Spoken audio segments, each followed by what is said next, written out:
এটা মূলত pump house. এই পাম্প হাউসের নিচের অংশ পানি পরিষ্কার করা হচ্ছে। তো এটার পুরোটাই পানি থাকে। এই যে এক সাইড লক করে পানি রাখা হচ্ছে, এখানে লক আছে কিছু, লক দিয়ে মূলত পানি আটকে রাখা হয়। আর এই জায়গার পানিটা মানে পানি এখানে পরিষ্কার করা হচ্ছে, নিচে কাজ হবে তো।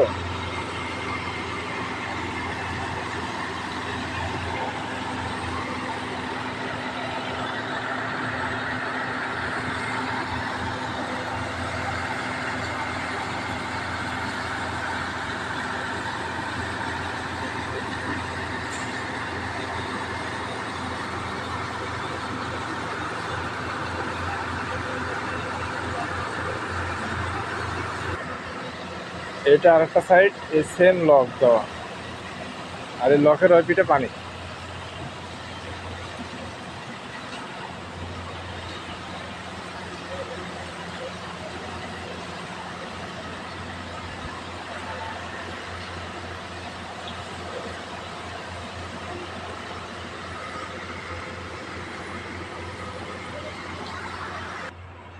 আর এইগুলো মূলত লক, এই লকগুলো দিয়ে এই পানিগুলো কন্ট্রোল করে। পানি এক ফ্লোরে থাকবে, পানি আরেক ফ্লোরে পানি থাকবে না, যেহেতু এই ফ্লোরে পানি আছে, ওই যে ওই ফ্লোরে পানি নাই। আর এইটার মাধ্যমে লকগুলো বসায় এই জায়গায়, এই যে দরজা, এই দরজা দিয়ে লকগুলো নিচে বসায়।